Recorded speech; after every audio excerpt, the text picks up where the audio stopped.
மீனாட்சி, மீனாட்சி ஆ. என்ன எந்த வகுப்புல இருக்கீங்க? இல்ல என் ஃப்ரெண்டோட பொண்ணு +2 பாஸ் பண்ணிட்டாங்க. ம், அவங்க ஃபர்தரா கோர்ஸ் ஏதாவது சொல்லுங்கன்னு சொல்லியிருந்தாங்க. ம். அத பத்தி தான் சர்ச் பண்ணிட்டு இருந்தேன். இப்பதான் டெக்னாலஜி எல்லாம் நிறைய இம்ப்ரூவ் ஆயிடுச்சு இல்லைங்களா? ஏஐ அதெல்லாம் வந்துருச்சு இல்லையா? ம், ம். அதான் எந்த கோர்ஸ் பத்தி சொல்லலாம்னு பார்த்துட்டு இருந்தேன். ஃபர்ஸ்ட் உங்க ஃப்ரெண்டோடைய மகளுக்கு என்னுடைய வாழ்த்துக்களை தெரிவிச்சிருங்க. Thank you. மேல மேல நல்லா கண்டிப்பா. படிக்கட்டும். கண்டிப்பா ரிசர்ச் பண்ணிட்டீங்களா? என்ன படிக்கிறது இருக்கு? பண்ணிட்டே இருக்கேன். உங்களுக்கு ஏதாச்சும் கோர்ஸ் பத்தி தெரியுங்களா? எனக்கு தெரிஞ்சதெல்லாம் புறக்கல்விலாம் கிடையாதுமா. அகக்கல்வி மட்டும்தான் தெரியும். அகக்கல்வியா? கேட்க வித்தியாசமா இருக்கு. அப்படியா? விவரமா சொல்லுங்களா, அதை பத்தி தெரிஞ்சுக்கலாம். சரி, ஓகே. நீங்க கேட்க ரெடியா இருந்தா சொல்றது நான் ரெடியா இருக்கேன். கண்டிப்பா இந்த மாதிரி தகவலுக்கு எங்களுக்கு கண்டிப்பா கேட்டேதான் ஆகும். சரி, அப்ப ஆரம்பிச்சுட்டுமா? அதாவது இருங்க இருங்க இருங்க. கேட்கறதுக்கு முன்னாடி சித்தனும் சிவனும் சேனலை சப்ஸ்கிரைப் பண்ணிக்கோங்க.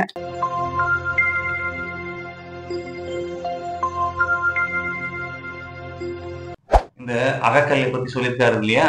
ம், அகக்கல்வி பத்தி 6ஆம் திருமுறையில திருவருட்பாவில் சொல்லியிருக்காரு. வேற படிங்களேன். என்ன சொல்லியிருக்காரு நீங்க படிங்க. அப்படிங்களா? காரண காரிய கல்விகள் எல்லாம் கற்பித்தென்னுள்ளே கலந்து கொண்டென்னை நாரணர் நான்முகர் போற்றமேல் ஏற்றி நாதாந்த நாட்டுக்கோர் நாயகனாக்கி பூரணமாம் இன்பம் பொங்கி ததும்ப புத்தமுதாம் அருட்போனகம் தந்தே ஆரண வீதியில் ஆடச் செய்தீரே அருட்பெரும் ஜோதி என் ஆண்டவர் நீரே. சூப்பர். ரொம்ப நல்லா இருக்கு. நல்லா இருக்கு பாட்டு. பட் அர்த்தம் தெரியணும் இல்லையா? ஆமாங்க, அர்த்தம் தெரியணும் இல்லையா? காரண காரிய கல்விகள் எல்லாம் கற்பித்து என்னுள்ளே கலந்து கொண்டு என்னை. இந்த 2 அடி இருக்கு இல்லையா? மொத்தம் பாத்தீங்கன்னா இது 2 அடி வரும், இது 2 அடி, 4 அடி, 6 அடி வரும். இது நம்ம 2 அடியா பார்ப்போம். காரண காரிய கல்விகள் எல்லாம் கற்பித்து என்னுள்ளே கலந்து கொண்டு என்னை அப்படின்னா காரண காரியம் தாங்க. இப்ப நீங்க காரியம் ஒரு வேலை நடக்குது காரியம் சொல்லுவாங்க. இப்ப அந்த காரியம் நமக்கு தெரியுது. அந்த காரியத்தால காரணம் தெரிய மாட்டேங்குது. எந்த காரணத்தினால இந்த காரியம் ஆச்சுங்கிறது நிறைய பேருக்கு தெரியாது. இந்த காரணமும் காரியம் தெரிஞ்சுனாலே நம்ம எல்லாத்தையுமே நோட் பண்ணிக்கணும். எல்லாருமே பெரும்பாலும் எல்லாருமே காரியத்தை பத்தி தான் பேசுவாங்க தவிர காரணத்தை பத்தி பேச மாட்டாங்க. என்ன ஆச்சு அப்படின்னு யோசிப்பாங்க எல்லாரும். ஓகேவா? இதான் சொல்றாரு. காரண காரிய கல்விகள் எல்லாம் எனக்கு கத்துக்கொடு அப்படின்னு அவர் கேட்கிறாரு. அதாவது நான் பிறந்தது தெரியும், ஆனா ஏன் பிறந்தேன் தெரியல. தெரியாது. பிறந்தது காரியம். எதுக்காக பிறந்தேன் அது காரணம். இந்த காரண காரியம் எனக்கு தெரியணும். அதே போல இந்த மனுஷன் செத்துட்டான், செத்தது தெரியும், ஆனா எதனால செத்தான் அப்படிங்கிறது. செத்தது காரியம், எதனால செத்தாங்கிறது காரணம், அது தெரியல. எப்படி அதனால எனக்கு அந்த புல்லுன்னு சொல்லி கொடு அப்படிங்கிறாரு. அதாவது இந்த காரண காரிய கல்விகள் எல்லாம் கற்பிக்கணும்னாக்கா ஒரு குரு வேணும் தான். அந்த குரு எனக்கு எப்படி இருக்கணும்னாக்கா நான் அவருக்கு ஒரு தொகையை கொடுத்து ஒரு கூலியை கொடுத்து எனக்கு கத்து கொடுங்க அப்படின்னு சொன்னா அவர் கத்து கொடுப்பாரு. கத்து கொடுத்துட்டு அவர் கிளம்பிடுவார். அப்படிலாம் கிளம்பக்கூடாது. எனக்குள்ளே இருந்து எனக்குள்ளே கலந்து என்னுள்ளே கலந்து எனக்கு கத்து கொடுத்துக்கிட்டே இருக்கணும்னு சொல்றாரு. அதனாலதான் சூப்பரா அவர் போடுற காரண காரிய கல்விகள் எல்லாம் கற்பித்து என்னுள்ளே கலந்து கொண்டென்னை. எப்படி பிரியக்கூடாது. உன்னை விட்டு நானும் என்னை விட்டு நீ பிரியாம ஒவ்வொரு செயலுக்கும் என்ன காரணம் என்ன காரியங்கிறது நான் தெரிஞ்சுக்கணும் அப்படிங்கிறது அடுத்தது நாரணர் நான்முகர் போற்றமேல் ஏற்றி நாதாந்த நாட்டுக்கு நாயகன் ஆக்கி. அதாவது நாரணர் நான்முகர் யாரு உங்களுக்கு தெரிஞ்சிருக்கும். நாரணர்னாக்கா நாராயணன், நான்முகர்னா பிரம்மதேவன். இவங்களாலதான் நம்ம அந்த ஈசனுடைய இடத்துக்கு போக முடியும். உடனே நம்ம போய் டச் பண்ணிட முடியாது ஈசனை. அவர் அந்த அருட்பெரும் ஜோதி ஆண்டவர் அப்படிங்கிறவரை நம்ம உடனே டச் பண்ணணும். ஏன்னா இந்த பாட்டினுடைய அவருடைய விளக்கமே என்ன சொல்லியிருக்காரு, இந்த பாட்டினுடைய அருட்பெரும் ஜோதி என் ஆண்டவர் அப்படின்னு சொல்லி இதோட தலைப்பு கொடுத்திருக்காரு. இத ஆண்டவர் அடையணும்னாக்கா நாராயணனையும் நான்முகனையும் அவங்க என்ன வாழ்த்தி போற்றி என்ன மேல ஏத்தணும். அவங்க போற்றி என்ன மேல ஏத்தினாதான், அவங்க தயவு இருந்தாதான் நான் அதுக்கு மேல ஏற முடியும் அப்படிங்கிறது. அப்ப இந்த நாராயணனும் நான்முகனும் எங்க இருக்கிறாங்க? தொப்புள் கொடிங்கிற மணிப்பூரகத்துல நாராயணன் அமர்ந்திருக்கிறார்.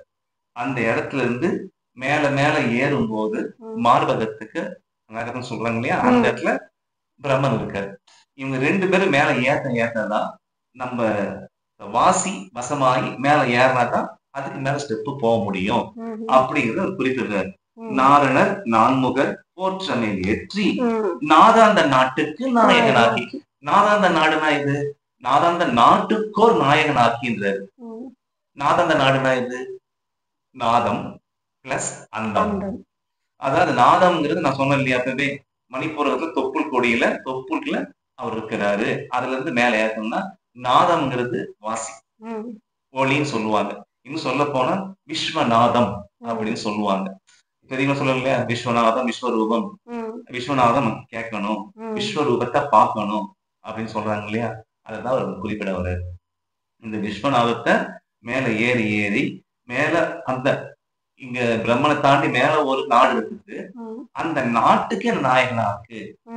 இந்த வாசி வசமாகி உள்ள காத்து மண்டலமாகி அந்த மண்டலத்துக்கு அந்த அந்த மண்டலத்துக்கு எனக்கு ஒரு நாயகனை ஆக்கி கொடு அப்படின்னு அவர் கேட்கிறாரு. நாரணர் நான்முகர் போற்றமேல் ஏற்றி நாதாந்த நாட்டுக்கோர் நாயகன் ஆக்கி. பாடுற பாட்டு பார்க்கலாமா? பூர்ணமாம் இன்பம் பொங்கி ததும்ப புத்தமுதாம் அற்போனகம் தந்தே. அதாவது பூரணமாம் இன்பம். பூரணம் என்ன? பூரணம் ஒரு முழுமை. எனக்கு அந்த பரிபூரணம் சொல்லுவாங்க இல்லையா, பரிபூரணம் பூரணம். முழுமையா எனக்கு இன்பத்தை கொடு. அந்த இன்பம் பொங்கி ததும்பணும்.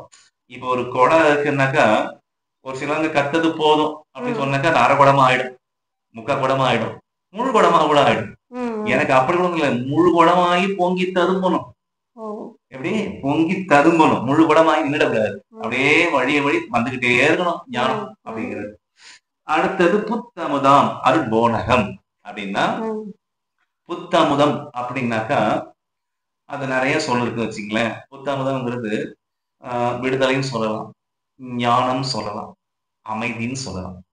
இவர் குறிப்பா அதை பத்தி அவர் சொல்றாரு அப்படின்னாக்கா ஞானம். இந்த ஞானம் எனக்கு வேணும், அந்த ஞானத்தை முழுமையா கூடு, இன்பமா கூடு, பொங்க இன்பத்தை பொங்கி அதிகமா கூடு அப்படிங்கிறாரு. போனகம் அப்படின்னா, போனகம்னா வச்சுங்களேன், இந்த போனகத்தை நம்ம பானகமா மாத்திக்கலாம். பானகம் அதாவது ராமநாமங்களா பானகம் படைப்பாங்க இல்லையா, வீட்டுல சாதாரண படைப்பாங்க இல்லையா, அந்த பானகமா வச்சு. அந்த பானகம் என்ன தன்மையில இருக்குது? இனிப்பு சுவையில. இனிப்பு சுவையில அந்த இனிப்போட கொடுங்கிற. எப்படி எனக்கு ஞானத்தை இனிப்போட முழுமையா, எப்படி இனிப்போட முழுமையா எனக்கு கொடு அப்படின்னு சொல்றாரு. அதுவும் பொங்கி ததும்ப ததும்ப கொடு, வழிய வழிய கொடு அப்படிங்கிறார். பூரணமாம் இன்பம் பொங்கி ததும்ப புத்தமுதாம் அருட்போனகம் தந்தே அப்படிங்கிறார் இல்லையா. அடுத்தது ஆரண வீதியில் ஆட செய்தீரே அருட்பெரும் சோதி என் ஆண்டவர் வீதி. இந்த ஆரண வீதி அப்படின்னா என்ன? உங்களுக்கு படிச்சிருப்பீங்களே, ஆரணம்னா என்ன? ஆரணம் அப்படின்னா ஒரு காட்டு பகுதி, அப்படி அந்த வழியில வீதின்னா அந்த வழி. Okay, super super. அதுதான் இந்த ஆரண வீதிங்கிறது. அவர் குறிப்பது எப்படின்னா அந்த காடுதான். அந்த வனத்துல காட்டுல யார் அதிகமா இருப்பாங்க? சித்தர்கள், முனிவர்கள், ரிஷிகள். இவங்க எல்லாம் காட்டுல எதுக்காக இருப்பாங்க? தவம் செய்வாங்க. யாருடைய டிஸ்டர்பன்ஸ் இல்லாம தவம் செஞ்சு சிற்றின்பத்தை விட்டுட்டு பேரின்பத்தை நாடுறதுக்கு காட்டுக்கு போய் வந்துருவாங்க. அதுதான் அவர் சொல்றாரு. அதாவது ஆரண வீதிங்கிறது அந்த காடு. அந்த வீதியில இருக்கிறவங்க அத்தனை பேருமே சித்தர்கள், முனிவர்கள், ரிஷி. இவங்க அந்த வீதியில ஆட செய்தீரேன்னு கேக்குறாரு. ஆடதுன்னா எப்படின்னா சொல்லுங்க, நடனமும் இல்ல, டப்பாங்குத்து போட்டு டான்ஸ் ஆடுறது கிடையாது. ஆட செய்தீரே அப்படின்னா இந்த பேரின்பத்தை நாடி போகும்போது இதெல்லாம் ஒரு பெரிய விஷயமே இல்லை. எது இவங்க படிப்புக்கு போய் சொன்னீங்க இல்லையா, அந்த படிப்புக்கு போய் இன்னும் எவ்வளவு கத்துக்குவாங்க, இன்னும் அதிகமா கத்துக்குவாங்க, எவ்வளவு சம்பாதிப்பாங்க, 1 லட்சம் 2 லட்சம் சம்பாதிப்பாங்க. மிஞ்சி மிஞ்சி போனா இங்க இருக்க சிற்றின்பத்தை தான் வாழ முடியும்.